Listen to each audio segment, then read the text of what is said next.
लड़ाई पिता के सम्मान की। शादी के बाद विदाई का समय था। प्रिया अपनी माँ से मिलने के बाद अपने पिता से लिपटकर रो रही थी। वहाँ मौजूद सब लोगों की आंखें नम थीं। प्रिया ने घूंघट निकाला हुआ था।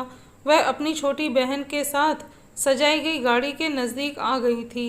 दूल्हा अतुल अपने खास मित्र से बातें कर रहा था। विकास, यार सबसे पहले घर पहुंचते ही बढ़िया खाना खाएंगे। यहाँ तेरी ससुराल में खाने का मज़ा ही नहीं आया। तभी पास में खड़ा अतुल का छोटा भाई रोहित बोला, हाँ यार, पनीर कुछ ठीक नहीं था और रसमलाई में रस ही नहीं था। और वह ही करके ज़ोर ज़ोर से हंसने लगा। अतुल भी पीछे नहीं रहा। अपने पति के मुंह से यह शब्द सुनते ही प्रिया, जो घूंघट में गाड़ी में बैठने ही जा रही थी, वापस मुड़ी। गाड़ी का फाटक को जोर से बंद किया, फिर घूंघट हटाकर अपने पापा के पास पहुंची। अपने पापा का हाथ अपने हाथ में लिया।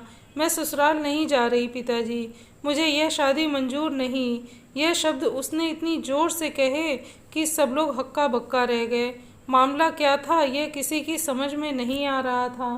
तभी प्रिया के ससुर ने आगे बढ़कर पूछा, लेकिन बात क्या है बहू? शादी हो गई है, विदाई का समय है, अचानक क्या हुआ कि तुम शादी को नामंजूर कर रही हो? अतुल की तो मानो दुनिया लुटने जा रही थी। वह भी प्रिया के पास आ गया। सब लोग जानना चाहते थे कि आखिर ऐन वक्त पर ऐसा क्या हुआ कि दुल्हन ससुराल जाने से मना कर रही है। प्रिया ने अपने पिता का हाथ पकड़ रखा था। उसने अपने ससुर से कहा, बाबूजी, मेरे माता पिता ने अपने सपनों को मारकर हम बहनों को पढ़ाया लिखाया व काबिल बनाया है। आप जानते हैं एक बाप के लिए बेटी क्या मायने रखती है। प्रिया रोते हुई बोले जा रही थी, आप जानते हैं मेरे पिताजी पिछले 1 साल से रात को 2-3 बजे तक जागकर मेरी माँ के साथ योजना बनाते थे। आपके पुत्र को रोटी ठंडी लगी, उनके दोस्तों को पनीर में गड़बड़ लगी और मेरे देवर को रसमलाई में रस नहीं मिला। इनका खिलखिलाकर हंसना मेरे पिता के अभिमान को ठेस पहुंचाने के समान है। प्रिया हाँफ रही थी। उसके पिता ने रोते हुए कहा, लेकिन बेटी इतनी छोटी सी बात। प्रिया ने उनकी बात बीच में काटी। यह छोटी सी बात नहीं है पिताजी, मेरे पिता ने दिल खोलकर व हैसियत से बढ़कर खर्च किया है। कुछ कमी रही तो वह केटर्स की तरफ से। आप तो अपने दिल का टुकड़ा अपनी गुड़िया रानी को विदा कर रहे हैं। आप कितनी रात रोएंगे क्या मुझे पता नहीं।